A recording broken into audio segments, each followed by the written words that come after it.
क्योंकि हमारा भी जो कार्य का क्षेत्र है वो डेटा एनालिटिक्स के ऊपर ही है। और आज का मिशन जो इसरो ने लॉन्च किया,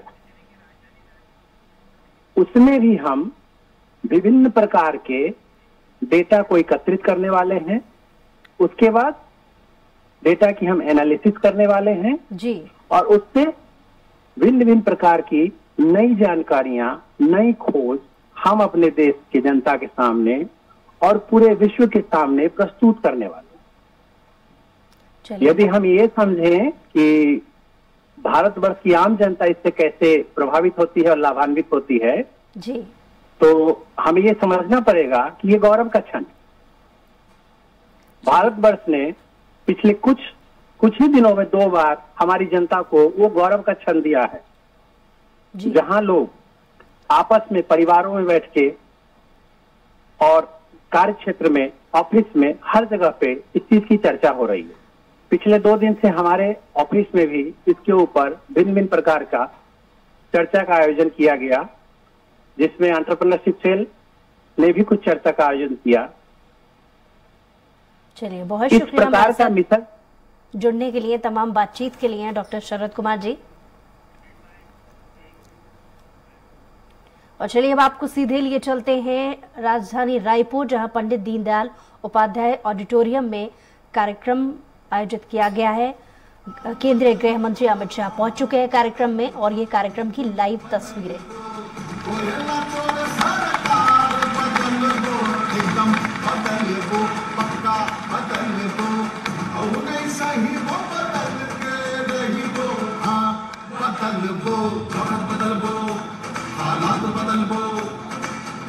अपनी काले खातिर डहरमा निकल गो, नहीं सही गो, बदल के कहीं को आगे जनाबो, जियाना ना दो, ये चढ़ा सरकार बदल गो, लबरकता के।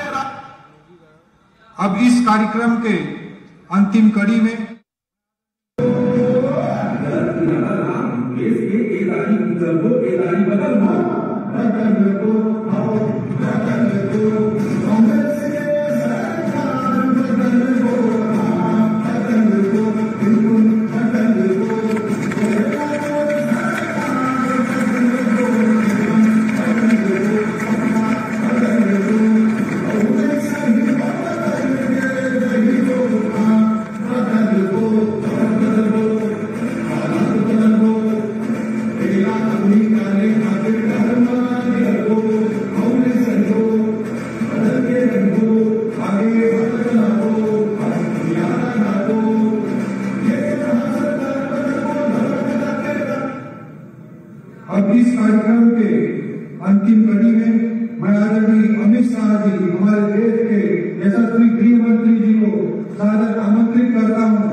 जिन्होंने अनेक राज्यों में भाजपा की जय पताका को फहराने का और संगठन को गढ़ने का काम किया है, ऐसे छत्तीसगढ़ के प्रभारी संजीव साहब, छत्तीसगढ़ के सह प्रभारी और युवा नेता नितिन नवीन जी,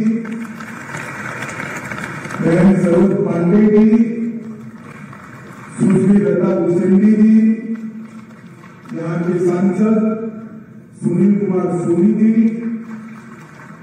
भूतपूर्व विधानसभा अध्यक्ष और भाजपा के वरिष्ठ नेता प्रेम प्रकाश पांडे जी, भाजपा के वरिष्ठ नेता और विधायक ब्रिजमोहन अग्रवाल जी,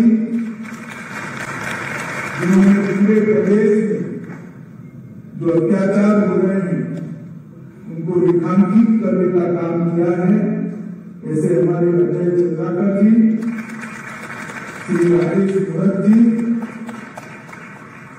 और आज के कार्यक्रम में आए हुए भाइयों बहनों, आप सभी को नमस्कार। सबसे पहले तो मैं अभी मिशन आदित्य लॉन्च हो चुका है, इसलिए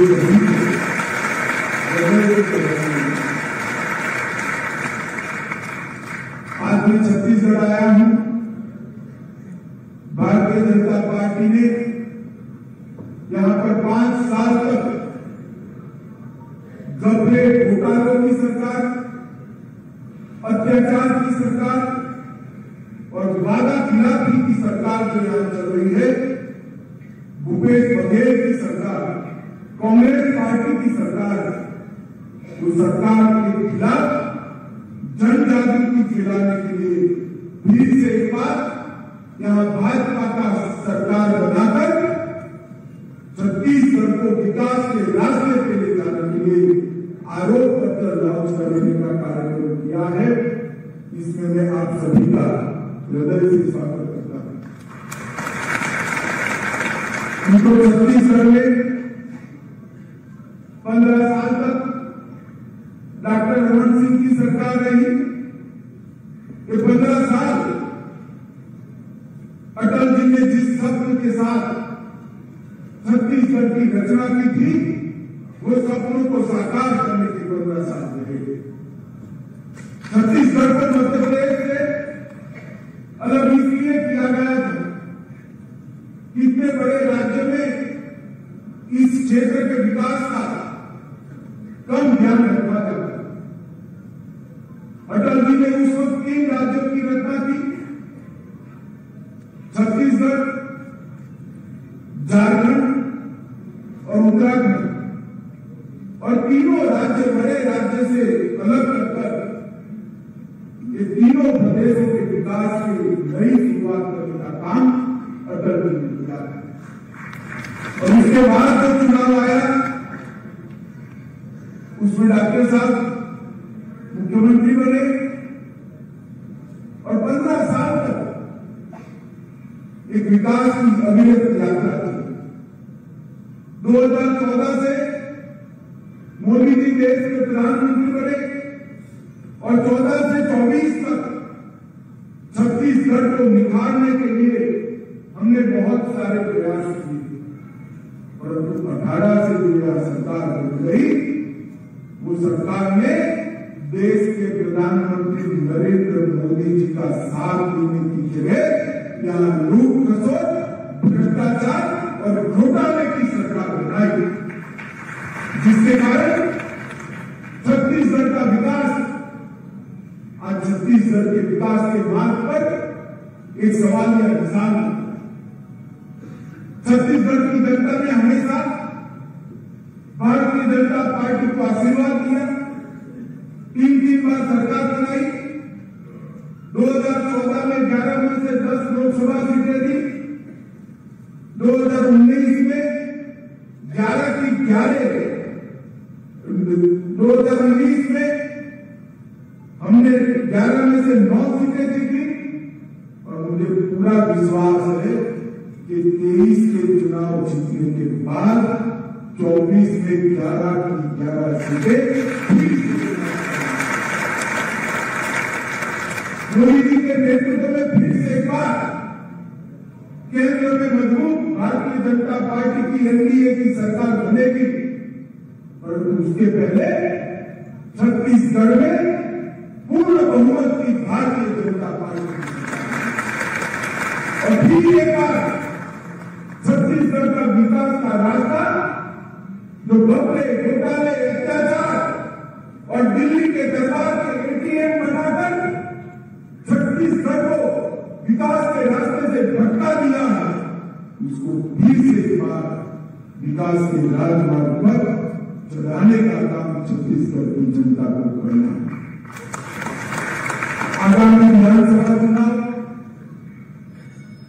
कोई एक मुख्यमंत्री को बदलकर दूसरा मुख्यमंत्री लाना, कुछ मंत्रियों को बदलकर नए मंत्री लाना, एक पार्टी को बदलकर दूसरी पार्टी लाना, इसका चुनाव नहीं। छत्तीसगढ़ की जनता को मैं कहने आया हूं, आगामी चुनाव छत्तीसगढ़ के सुनहरे भविष्य को संभालने का चुनाव है। छत्तीसगढ़ को विकास छत्तीसगढ़ की जनता ने तय करना है। हजारों करोड़ के घोटाले करने वाली एक भूपेश बघेल की सरकार चाहिए या विकास का रास्ता प्रशस्त करने वाली भारतीय जनता पार्टी की सरकार चाहिए। छत्तीसगढ़ की जनता ने तय करना है। आदिवासियों के अधिकारों की रक्षा पर वादा करते बैठे भूपेश बघेल की सरकार, जिसके शासन में अप्रत्याशित तौर पर धर्म परिवर्तन की एक बयान आई, वो सरकार चाहिए या आदिवासियों की संस्कृति को फिर से एक बार सुरक्षित और संवर्धित करने वाली भारत। छत्तीसगढ़ की जनता ने तय करना है। पिछड़ा समाज के विकास के लिए मोदी जी ने जो योजनाएं चालू की हैं, वो योजनाओं को जमीन पर उतारने वाली सरकार चाहिए या पिछड़ा वर्ग के कल्याण के नाम पर करोड़ों हजारों करोड़ों का घोटाला करने वाली भूपेश बघेल की सरकार।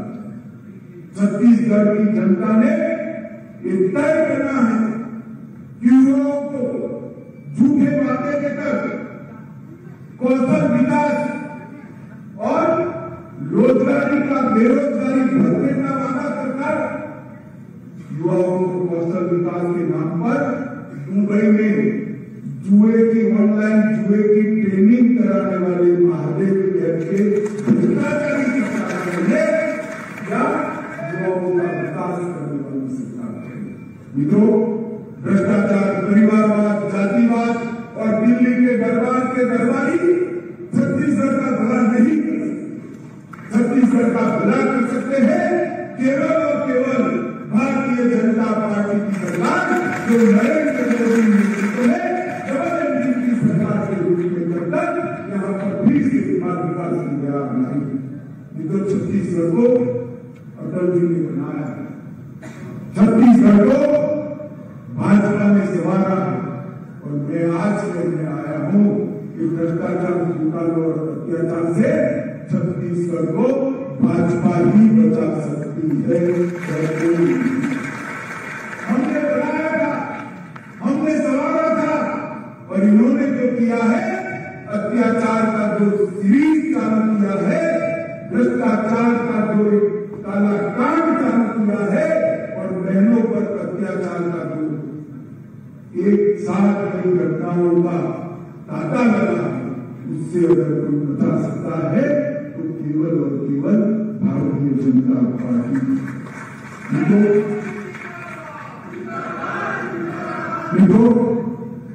मैं छत्तीसगढ़ के सरकार के काले कानूनों की बात बाद में करूंगा, परंतु छत्तीसगढ़ के लिए भारतीय जनता पार्टी ने क्या किया वो जरूर बताना। रमन सिंह जी जब मुख्यमंत्री बने, 15 साल सरकार चली, छत्तीसगढ़ में सबसे बड़ा प्रश्न था राशन के घोटालों का। कांग्रेस सरकारों ने राशन जो देते थे, इसमें बीच में चाव करने की व्यवस्था थी। रमन सिंह जी ने घर घर राशन पहुंचाने वाली पहली बार थंब इम्प्रेशन वाली सिस्टम को इंट्रोड्यूस करने का काम किया। और मैं खुद हुआ हूं छत्तीसगढ़ में, गुजरात से प्रवासी कार्यकर्ता कर आया था, दूसरा चुनाव था, मुझे याद है। रमन सिंह जी को कोई रमन सिंह नहीं कहता था, चावल वाले बाबा कर पूरा।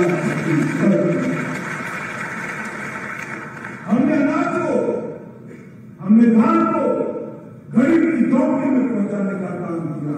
और मोदी जी ने जब धान भेजना शुरू किया, कोरोना के कालखंड में 5 किलो एक्स्ट्रा अनाज भेजा। ये 5 किलो अनाज ये भूपेश बघेल चालू कर गए और 15 किलो की जगह सिर्फ 10 किलो अनाज लेकर गरीबों का अनाज छीनने का काम, धान छीनने का काम ये भूपेश बघेल की सरकार। कौशल उन्नयन का काम भारतीय जनता पार्टी की सरकार ने किया।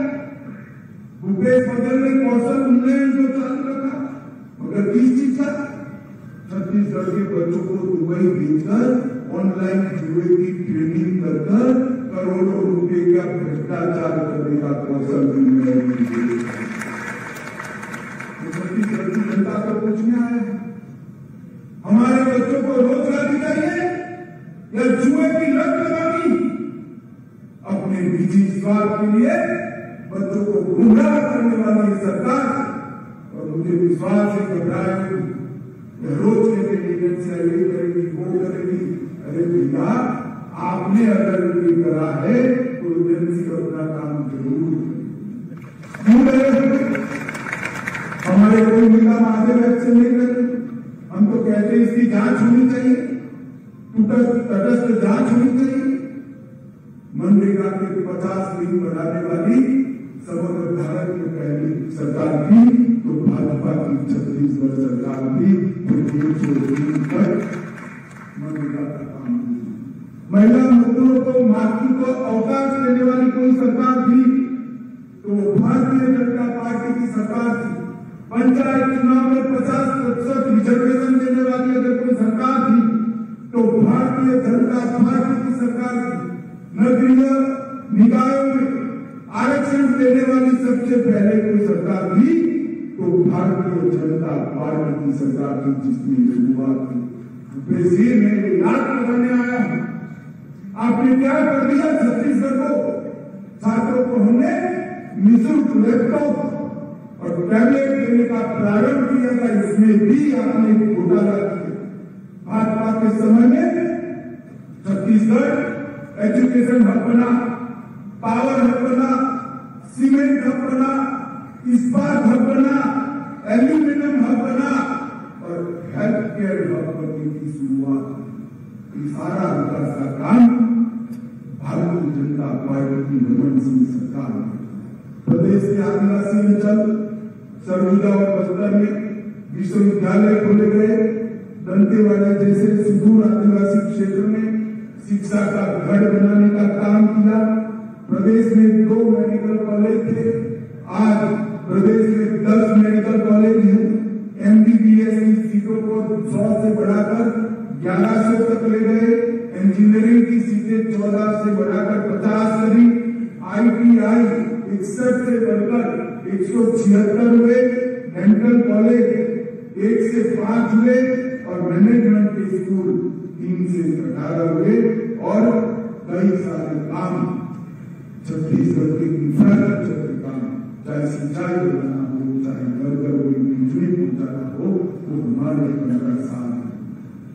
और मैं आज भूपेश बघेल जी को पूछने आया, बघेल जी अगर हिम्मत है तो आज दोपहर को कार्यक्रम है आपका, युवाओं के सामने कार्यक्रम में सार्वजनिक मंच पर मेरी बात का जवाब दीजिए। 2004 से 14 तक कांग्रेस की सरकार थी, सोनिया मनमोहन की सरकार थी। क्या मिला 10 साल में छत्तीसगढ़ को? 10 साल में छत्तीसगढ़ को 77,000 करोड़ रुपया मिला। निवेशन ग्रांट और ग्रांटिंग एड का टोटल 10 साल में 77,800 करोड़ था। कितना था जरा जोर से बोलिए। और बघेल साहब 2014 से 23 में 10 साल के 77,800 करोड़ के सामने नरेंद्र मोदी जी ने 9 साल में 3,02,429 करोड़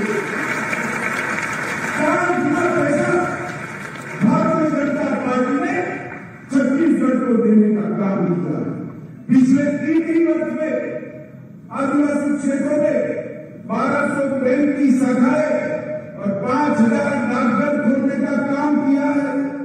2300 मोबाइल टावर नए खोले गए। 3045 करोड़ की लागत से 2000 किलोमीटर की नई रोड की योजनाओं का अनावरण नरेंद्र मोदी सरकार ने किया है। और 2040 करोड़ रुपये से 33 राष्ट्रीय राजमार्ग परियोजनाओं की शुरुआत की। रेल में 1744 किलोमीटर के सामने हमने 2500 किलोमीटर की रेल को एक्सपांड करने का काम किया है। 42 एकलव्य मॉडल स्कूल बनाए हैं। आपके 10 साल में एक भी एकलव्य मॉडल स्कूल नहीं बनाया। एम्स रायपुर के अंदर दूरस्थ सेवाओं की शुरुआत की। 500 मेगावाट क्षमता का नवीन ऊर्जा की ओर अग्रसर हो गया सोलर पार्क और 2 प्राइस इंडिया शोरूम खोलने का काम अब भारतीय जनता पार्टी की नरेंद्र मोदी सरकार है। मैं पूछना है भूपेश बघेल एक बार आपकी 10 साल की सरकार और हमारी 10 साल की सरकार का हिसाब किताब रख दीजिए छत्तीसगढ़ की जनता के सामने। जनता हमारी 15 साल की सरकार का 1/3 काम भी, अरे 1/3 भी अगर आपने 5 साल में करा है तो शासन पर आपका अधिकार है। जो आपने 5 साल में कपड़े घोटाले अत्याचार और लूट खसोट करने का काम किया, गांधी परिवार के ATM बनने का काम किया और भाई और बहनों कि 10 साल के अंदर लगभग 38 लाख लाभार्थियों और 30 लाख लाभार्थी किसान सम्मान निधि के 7,000 करोड़ रुपया नरेंद्र मोदी जी ने सीधा बैंक अकाउंट में भेजने का काम। और ये लाभार्थी बहुत कम है। अगर फिर से भाजपा सरकार बना दो छत्तीसगढ़ में ये हमें काम नहीं करने देते हैं कि लाभार्थी कम से कम 50 लाख तक पहुंचने की संभावना। जल जीवन मिशन 24 लाख कनेक्शन हम देना चाहते हैं। 50 लाख घर करना है हमें, परंतु छत्तीसगढ़ की माताओं को शुद्ध पीने का पानी नहीं मिलता। इस बात के लिए अगर कोई जिम्मेदार है तो यहाँ के मुख्यमंत्री जिम्मेदार है। ये तो भारतीय जनता पार्टी की नरेंद्र मोदी सरकार ने योजना बनाई, हर घर जल नल की योजना, शुद्ध पीने का पानी, ऊंचे से ऊंची टेकरी पर बना हुआ घर हो या दुर्गम वन में घर हो। उनको मालूम है कि पानी पहुंच गया तो माताएं मोदी जी के साथ ऐसा सोचकर पानी नहीं पहुंचा रहे हो ना, पानी न पहुंचने दिया, इसलिए आपको इस बार छत्तीसगढ़ की माताएं दंड देने वाली है। मैं आज छत्तीसगढ़ की जनता को वादा करने आया हूं, एक बार भारतीय जनता पार्टी की सरकार बना दीजिए, केवल 2 साल के अंदर छत्तीसगढ़ के हर घर में शुद्ध पीने का पानी नल से खाने देगा। 2 करोड़ लाभार्थियों को आयुष्मान भारत कार्ड का फायदा पहुंचा है। 5 लाख तक की सारी सुविधाएं और फ्री ऑफ कॉस्ट स्वास्थ्य की सुविधाएं उनको मिल रही है। इसमें 37 लाख छत्तीसगढ़िया लोगों ने अपने ऑपरेशन मुफ्त में कराए हैं और अपने जीवन को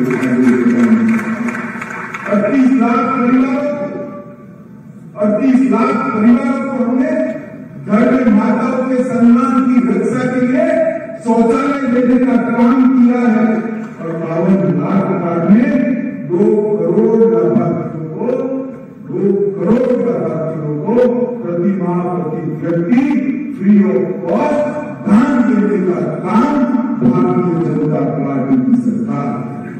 5 लाख की उज्ज्वला योजना के हमने कनेक्शन दिए, लगभग 13,000 करोड़ रुपए से 11 लाख शहरी और गांव में गरीबों के घर बनाए हैं और भारतीय प्रौद्योगिकी संस्थान मैं आज छत्तीसगढ़ की जनता को कहने आया है, माता और बहनों, सरकार बनती है जनता की भलाई के लिए, सरकार बनती है राज्य की सुरक्षा के लिए, सरकार बनती है गरीबों को आर्थिक रूप से आगे बढ़ाने के लिए, सरकार बनती है गरीबों की सुविधा बढ़ाने के लिए। इन्होंने क्या किया?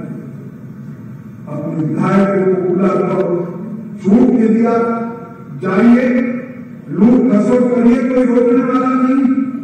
कलेक्टर का नाम रेवेन्यू कलेक्ट करने के लिए किया था, इन्होंने कलेक्टर का मायना ही बदल दिया। ये भ्रष्टाचार के पैसे कलेक्ट करने के लिए कलेक्टर को है ऐसा समझकर भ्रष्टाचार कलेक्ट करने का काम कलेक्टर बन गया। ऐसा एडमिनिस्ट्रेटिव रिलीवर मेरे जीवन में हर जगह के लोग फंसो, हर जगह की अव्यवस्थाएं, इस प्रकार का निपुण प्रशासन छत्तीसगढ़ का विकास नहीं कर सकता। भ्रष्टाचार और चाटुकारिता में व्यस्त मुख्यमंत्री जी, उनको रुकते एक छोटे से ब्रेक के लिए, फौरन लौटेंगे ब्रेक के बाद।